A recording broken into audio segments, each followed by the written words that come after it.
تمام تعریف اللہ کے لیے ہے جو صاحب غلبہ بلا مثال سابق پیدا کرنے والا اور بدلہ دینے والا معبود ہیں۔ ہم اس پاک ذات کی اس کی قریب و بعید روشن نعمتوں پر حمد کرتے ہیں اور ان پہ ہم نہ رکنے والی نعمتوں پر اس کا شکر بجا لاتے ہیں جن سے اس نے ہمیں مختص کیا ہے۔ تیرے لیے حمد ہے، تو حمد و ثنا کتنا لائق ہے کہ تو نے نعمتوں کے بعد نعمتیں پیدر پہ عطا فرمائی۔ تیرے لیے حمد ہے کہ تو نے ہمیں اس کی توفیق بخشی اور تو نے ہی ہمیں نظم و نثر میں اپنی حمد سکھائی۔ اور میں گواہی دیتا ہوں کہ اللہ کے سوا کوئی معبود برحق نہیں، اس کا کوئی شریک نہیں۔ اس نے استفساء کے ذریعے نفسوں کو ان کی خواہشات سے موڑا، اور میں گواہی دیتا ہوں کہ ہمارے نبی محمد اللہ کے بندے اور رسول ہیں جو ان لوگوں میں سب سے بہتر ہیں جنہوں نے امت کو تقوی کے سرچشموں کی طرف رہنمائی کی اور فتویٰ کے نشانات اور اس کی بنیاد کو مضبوط بنایا۔ اللہ درود اور برکت نازل فرمایا آپ پر، آپ کے آل و اصحاب پر جو آنکھوں کو دکھنے والے روشن حق کے چمکتے ستارے ہیں، اور ان لوگوں پر جو مولا تعالی سے رحمت اور خوشنودی کی امید کرتے ہوئے ان کے نقش قدم کی اچھی طرح پیروی کریں اور بہت زیادہ سلامتی نازل فرمائے۔ اما بعد، اللہ کے بندو، اللہ کا کما حق و تقوی اختیار کریں۔ تقوی زیادہ باقی رہنے والا ذخیرہ اور سب سے بلند چوٹی ہے۔ اللہ تعالی کا فرمان ہے، اور اپنے ساتھ سفر خرچ لے لیا کرو، سب سے بہتر توشہ اللہ کا تقوی ہے۔ اللہ آپ پر رحم کرے، آپ جہانوں کے معبود کا تقوی لازم پکڑیں۔ تقوی دنیا و آخرت میں عزت و امان ہے، اس میں دونوں جہاں کی مالداری ہے، اس لیے آپ اسے مضبوط سے تھام لیں اور پکڑیں، لازم پکڑیں۔ آپ جو چاہیں گے اور مانگیں گے وہ آپ حاصل کریں گے۔ مسلمانوں، اس عالمی کھلے پن کے دور میں جس نے اپنے media, satellite technology, globalization, internet اور جدید آلات اور ایجادات سے حیران کر رکھا ہے، ایک اہم شرعی مسئلہ رونما ہوتا ہے جو بلند مقام اور عظیم و انوکھی شان والا ہے، جو امت کو پکارتا ہے کہ پستی کی طرف نہ بہیں اور غیرت مندوں کے عزائم کو اس بات کی طرف متوجہ کرتا ہے کہ گہری کھائی میں واپس نہ لوٹیں۔ میرے محبوب معزز بھائیو، مسئلہ ہے چینلوں، جدید رابطے کے وسائل اور ٹیکنالوجی کے آلات پر فتویٰ دینے اور مخلوقات کے رب کی طرف سے دستخط کرنے کا مسئلہ۔ ایمانی بھائیو، ہماری تابناک شریعت میں فتویٰ کا بلند و بالا مقام ہے اور باوقار اونچا مرتبہ ہے۔ اس کے ذریعے دین کے نشانات واضح ہوتے ہیں، فتویٰ پوچھنے والے کے سامنے مبہم احکامات واشغاف ہوتے ہیں، اور مسلمان رب العالمین کے احکامات اخذ کرتے ہیں۔ یہ فرض کفایہ ہے، جب کچھ مسلمان اسے انجام دے دیں تو باقی مسلمان اسے ساقط ہو جاتا ہے، تاکہ امت ایسے فرض سے خالی نہ ہو جو اللہ کے لیے دلیل و برہان کے ساتھ افتاء و توضیح کی ذمہ داری اٹھائے۔ فتویٰ کے حکم کے سلسلے میں یہ اصل ہے، اور اس کی عظیم شان کی وجہ سے رب العالمین کی بلند ذات نے خود اس کا ذمہ اٹھایا ہے، اور اس کی عظیم شان کی وجہ سے رب العالمین کی بلند ذات نے خود اس کا ذمہ اٹھایا ہے۔ چنانچہ اللہ تعالیٰ نے فرمایا، آپ سے عورتوں کے بارے میں فتویٰ پوچھنے ہیں، آپ کہہ دیجئے کہ خود اللہ تعالیٰ ان کے بارے میں فتویٰ دے رہا ہے۔ نیز اللہ تعالیٰ نے فرمایا، آپ سے فتویٰ پوچھتے ہیں، آپ کہہ دیجئے کہ اللہ تعالیٰ خود تمہیں کلالہ کے بارے میں فتویٰ دیتا ہے۔ سب سے پہلے جس نے افتاء اور زمین و آسمان کے رب کی طرف سے دستخط کا شرف حاصل کیا اور فتویٰ کو بلندی تک پہنچایا، وہ حبیب مصطفیٰ صلی اللہ علیہ وسلم ہیں۔ آپ نے صحابہ کو اس کے آداب و احکام سکھائے، پھر آپ کے بعد آپ کے پاک صحابہ نے، پھر برگزیدہ سلف اور چنیدہ تابعین رضی اللہ عنہم میں اہل علم نے گردش شب و روز کے ساتھ اس کی باغ دوڑ سنبھالی۔ چونکہ وہ اس کے مقام اور اس کی سنگینی سے واقف تھے، اس لیے فتویٰ دینے سے ڈرتے تھے۔ ان میں سے کسی کو کسی مسئلے کے بارے میں فتویٰ نہیں پوچھا جاتا، مگر وہ یہ تمنا کرتا کہ اس کا بھائی اس کی طرف سے فتویٰ دے۔ امام احمد رحمہ اللہ نے کہا، جس نے خود کو فتویٰ کے لیے دوچار کیا، اس نے سنگین کام کے لیے اپنے آپ کو دوچار کیا۔ بشر حافی کہتے ہیں، جو یہ پسند کرے کہ اس سے پوچھا جائے، وہ اس کا اہل نہیں کہ اس سے پوچھا جائے۔ ابن صلاح نے کہا، باعمل بڑے علماء اور سلف و خلف میں فضلاء میں سے جو فتویٰ سے ڈرتے تھے، ان میں سے کوئی ایک باوجود اس کے کہ وہ سوال پوچھنے والے عوام کے اعتقاد میں، امانت داری میں مشہور ہوتا اور مشکل مسائل کا گہرا علم رکھتا، اس بات سے گریز نہیں کرتا کہ جواب کو پھیر دے یا یہ کہے کہ مجھے معلوم نہیں، یا جواب کو اس کے معلوم ہونے تک مؤخر کر دے۔ اللہ اکبر! اے فتویٰ دینے میں جلدی کرنے والوں، رکو! بسا اوقات فتویٰ نے فتویٰ دینے والے کو ہلاک کر دیا، اور بسا اوقات فتویٰ نے دیندار انسان میں اس کے اعتقاد افراد کے تئیں شک اور زلزلے پیدا کر دیے۔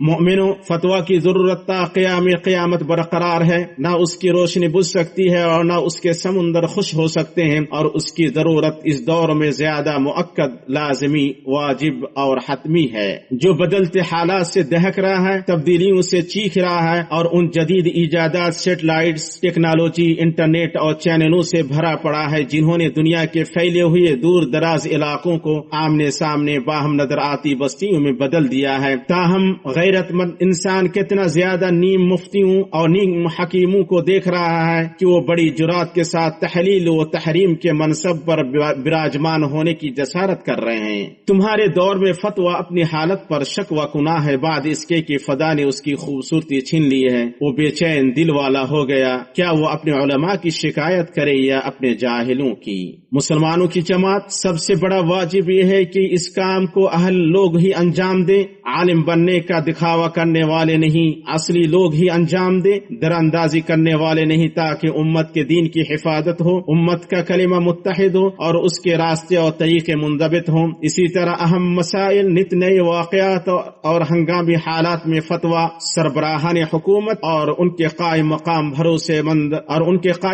بھروسے مند علماء اور با اختیار اداروں میں محصور کیا جائے، جیسے کبار علماء کمیٹیاں، فقہی اکیڈمیاں اور شرعی ادارے، تاکہ ٹھوس فیصلے دیے جائیں اور مسلمانوں اور اسلام کے معاملات کو قابو میں کیا جا سکے۔ حافظ ابن عبد البر رحمہ اللہ نے کہا، امام اور حکمران کو جب کوئی ایسا نیا مسئلہ درپیش ہو جس کی اصل نہ کتاب میں ہو نہ سنت میں، تو اس پر واجب ہے کہ علماء اور صاحبان رائے کو جمع کرے اور ان سے مشورہ کرے۔ اس ٹیکنالوجی کے دور میں جو ایسی کھلی دنیا میں پھیلی ہوئی ہے، جو ملتوں اور مسالک، فرقوں اور مشارب، ثقافتوں اور افکار میں تمیز نہیں کرتی ہے، فتویٰ کے اہم ضوابط میں سے یہ ہے کہ فتویٰ کی ذمہ داری اہل اور صلاحیت مند افراد ہی سنبھالیں۔ جن باتوں پر توجہ دینا چاہیے ان میں سے افتاء اور استفتاء کے آداب کی معرفت ہے، کیونکہ افتاء کی عظمت و منزلت کے شائن شان مفتی کے کچھ آداب و اخلاقیات ہیں جو اس کے منصب کو خوبصورت بناتے ہیں، اس کے مقام کو پورا کرتے ہیں اور پوچھنے والوں کے دلوں اور نگاہوں کو مائل کرتے ہیں۔ ان میں اہم ترین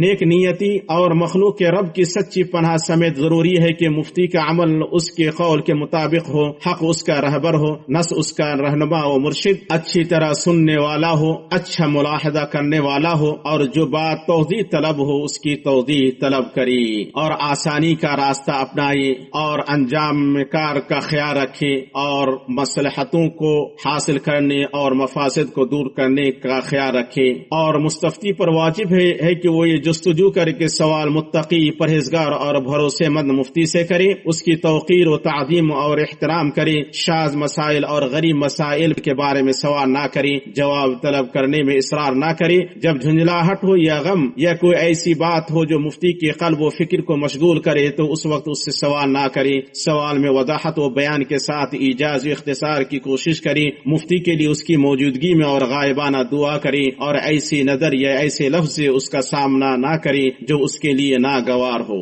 اے امت مسلمہ، یہاں علماء امت کو دعوت دی جاتی ہے کہ امت مسلمہ کی شخصیت، وحدت اور وسطیت و اعتدال کی حفاظت کریں، ان میں فقہ و بیداری پیدا کرتے رہیں، غلط تصورات کو درست کریں، گمراہ کن شبہات، متعصبانہ نعروں اور جدید وسائل اور مختلف رابطے کی سائٹوں پر بے لگام فتویٰ بازی کا مقابلہ کریں، امت کے نوجوانوں کے درمیان منہج وسطیت کو فروغ دینے، انہیں انتشار، گروہ بندی، مسلک پرستی، فرقہ واریت اور تعصب سے متنبہ کرنے اور ان کے لیے نیک قدوہ و اسوہ قائم کرنے کے لیے ان کے ساتھ رابطے کو مضبوط کریں، کلیتی مسائل اور بڑے اخلاقیات و اقدار پر متحد ہوں اور امت کی بلند مصلحتوں کی حفاظت کے لیے ادبی اختلاف سے آراستہ ہوں اور اسے اس کی جگہوں میں استعمال کریں، خاص طور پر سیٹلائٹ اور ٹیکنالوجی کی عالمی میڈیائی کھلے پن کے اس دور میں، اور امن اور استحکام کی حفاظت کے لیے فتویٰ کے کردار کو مضبوط کریں اور الحاد و انحلال سے، بد اخلاقی سے نوجوانوں کو بچانے کے لیے اس کی طرف توجہ دیں، اور امت کے فرزندوں کو چاہیے کہ علماء اور اہل فتویٰ کے حقوق کا پاس و لحاظ رکھیں، ان کے فضل و احسان کو پہچانیں اور ان کے مرتبہ کو بلند کریں۔ اہل علم کا حق ہے کہ ان کی طرف رجوع کیا جائے اور ان سے فیصلہ لیا جائے، خصوصاً ناگہانی واقعات اور نت نئے مسائل میں اور فتنوں اور عام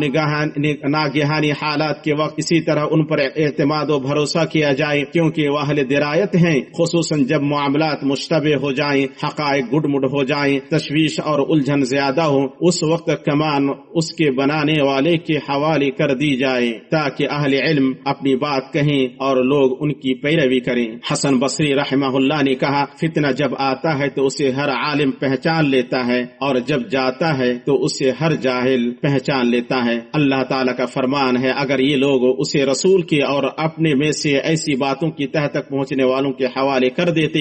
تو اس کی حقیقت وہ لوگ معلوم کر لیتے جو نتیجہ اخذ کرتے ہیں، اور اگر اللہ تعالیٰ کا فضل اور اس کی رحمت تم پر نہ ہوتی تو معدود چند کے علاوہ تم سب شیطان کے پیروکار بن جاتے۔ اللہ ہمیں اور آپ کو اپنی محکم کتاب اور اپنے خطاب کے طریقے سے فائدہ پہنچائے، ہمیں تعالم اور لغزش سے اور اس بات سے بچائے کہ غلط قول اور فعل سے باری تعالیٰ کو ناراض کریں یا اس کے اوپر ایسی بات کہیں جس کا ہمیں علم نہیں، یا اس کی شریعت کی ان باتوں میں زبردستی داخل ہو جائیں جن کی ہمیں سمجھ نہیں۔ بے شک وہ فیاض و کریم ہے۔ میں اپنی یہ بات کہہ رہا ہوں عظمت و جلال والے اللہ سے اپنے لیے، آپ کے لیے اور باقی تمام مسلمانوں کے لیے ہر گناہ و خطا کی مغفرت طلب کرتا ہوں۔ آپ اس سے مغفرت طلب کریں اور اس کی بارگاہ میں توبہ کریں، بے شک میرا رب بڑا بخشنے والا مہربان ہے۔ ہر طرح کی تعریف اس اللہ کے لیے ہے جو درست ترین طریقے اور راستے اور طریقے کی توفیق دینے والا ہے۔ اس پاک ذات نے فیصلہ کر دیا ہے کہ ہر انسان اپنی کمائی کے ساتھ بندھا ہوا ہے، اور میں گواہی دیتا ہوں کہ ایک اللہ کے سوا کوئی معبود برحق نہیں، اس کا کوئی شریک نہیں، اور میں گواہی دیتا ہوں کہ ہمارے نبی محمد اللہ کے بندہ اور رسول ہیں جو خلوت و جلوت میں سب سے زیادہ ڈرنے والی مخلوق ہیں۔ اللہ درود و سلام نازل فرمائے آپ پر، آپ کے آل و اصحاب پر جو فضل کے سرچشمے ہیں، اور ان میں سے ہر ایک لائق تعریف ہے، تابعین پر، ان لوگوں پر جو ان کا اچھی طرح اتباع کریں جب تک پرندے ٹہنیوں پر چہچہاتے رہیں۔ اما بعد، اللہ کے بندو، آپ اللہ کا تقوی اختیار کریں اور جھوٹی بات اور غلط بات اور بری اور غلط رائے سے بچیں اور نیک اور عمدہ عمل کی پیروی کریں، کامیاب اور کامران ہوں گے اور بھلائیاں حاصل کریں گے۔ برادران اسلام، تناؤ، بے چینی اور کشمکش سے بھری دنیا میں جس کی سلامتی کے ستون ڈھیلے پڑ گئے ہیں اور ٹیکنیکل انقلاب اور تہذیب و تمدن کی بلندی کے دور میں اہم علمی واقعہ کو سراہا جانا چاہیے، اور وہ ہے حرمین شریفین میں فتویٰ اور ان کے زائرین کے لیے آسانی پیدا کرنے میں اس کا اثر کے موضوع پر ایک سیمینار کا انعقاد، جو اس بات کی تاکید ہے کہ اس مبارک ملک کے سربراہان حرمین شریفین اور ان کے زائرین پر حسی و معنوی طور پر کس قدر توجہ صرف کرتے ہیں۔ اس سیمینار نے حرمین شریفین کی اس دستاویز سے مومنوں کے دلوں کو سکون اور غیرت مندوں کی آنکھوں کو ٹھنڈک پہنچائی ہے جو فتویٰ کے سلسلے میں اس مبارک سیمینار سے جاری ہوئی ہے، جس نے فتویٰ کے مقام کو مضبوط کیا اور یہ واضح کیا کہ ملک حرمین شریفین مختلف میدانوں میں اور خصوصاً فتویٰ میں منہج وسطیت و اعتدال کا پابند ہے۔ وہ مفتیوں کی تعمیر پر توجہ دیتا ہے اور علم، دعوت، تعلیم اور رہنمائی سے متعلق حرمین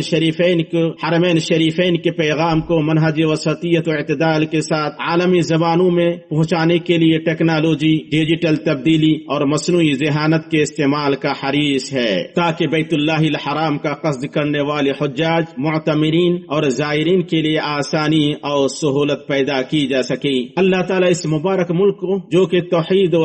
عقیدے کا مینارہ، ایمان کی پناہ گاہ اور اعتدال وسطیت کا سرخیل ہے کہ سربراہان کو بہترین بدلہ سے نوازے اور ان خدمات کو ان کے نیک اعمال کی پلے میں رکھیں اور ان سب کو جزائے خیر دے جو ان خدمات میں مأمور ہیں۔ اتنی بات ہوئی، اللہ آپ پر رحم کریں، آپ درود و سلام بھیجیں اس ہستی پر جو اولاد عدنان میں چنیدہ ہے، جیسا کہ مولا تعالیٰ نے آپ کو قرآن محکم میں اس کا حکم دیا ہے۔ چنانچہ اللہ تعالیٰ نے معزز قول اور عظیم برہان میں فرمایا، بے شک اللہ اور اس کے فرشتے اس نبی پر درود بھیجتے ہیں، اے ایمان والو تم بھی ان پر درود بھیجو اور خوب سلام بھی پڑھتے رہا کرو۔ اور آپ صلی اللہ علیہ وسلم نے فرمایا، جس نے مجھ پر ایک مرتبہ درود بھیجا اس کے بدلے اللہ اس پر 10 رحمت نازل فرمائے گا۔ سو اے رب تو مبارک محمد اور ان کے اہل خانہ پر درود و برکت نازل فرما، ان کے صحابہ اور معزز تابعین پر اور ان لوگوں پر جنہوں نے ان کے نقش قدم کی پیروی کی اور اپنے مقصد تک پہنچ گئے۔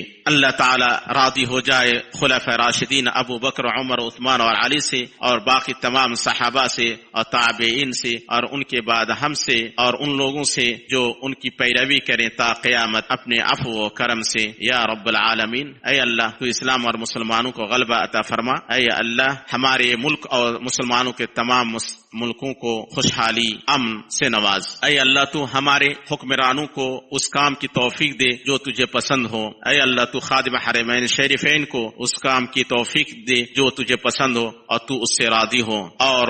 انہیں تو صحت و عافیت سے نواز اور ان کے ولی عہد کو توفیق دے اور ان دونوں کو مسلمانوں کی مدد کے لیے معمور کر دے۔ اے اللہ تمام مسلمانوں کے حکمرانوں کو تیری کتاب تیری شریعت کو حکم فیصل بنانے کی توفیق عطا فرما۔ اے اللہ تو ہمارے علماء ہمارے حکمرانوں اور ہمارے امن اور ہماری خوشحالی اور ہمارے سپاہیوں کی حفاظت فرما۔ اے اللہ تو مسلمان مرد عورت اور مرد عورت کی حفاظت فرما۔ اے اللہ تو مسلمانوں کے مقدس مقامات کی حفاظت فرما۔ اے اللہ ہمارے جو کمزور بھائی ہیں ان کی مدد فرما ہر جگہ یا حی یا قیوم یا ذی الجلال والاکرام۔ اے اللہ تو ہمارے ان سپاہیوں کی مدد فرما جو ہماری سرحدوں اور حدود پر تعینات ہیں یا قوی عزیز۔ اے اللہ تو غمگینوں کا غم دور فرما۔ اے اللہ تو مصیبت زدہ کی مصیبت دور کر دا۔ اے اللہ تو ہمارے بیماروں اور مسلمانوں کے بیماروں کو شفا عطا فرما اور ان کے مردوں پر رحم فرما۔ اے اللہ ہم نے اپنے آپ پر ظلم کیا ہے، اگر تو نے ہمیں نہیں بخشا تو ہم گھاٹا اٹھانے والوں میں سے ہو جائیں گے۔ اے اللہ تو اس دنیا میں ہمیں بھلائی عطا فرما اور آخرت میں بھلائی عطا فرما اور آگ کے عذاب سے ہمیں بچا لے۔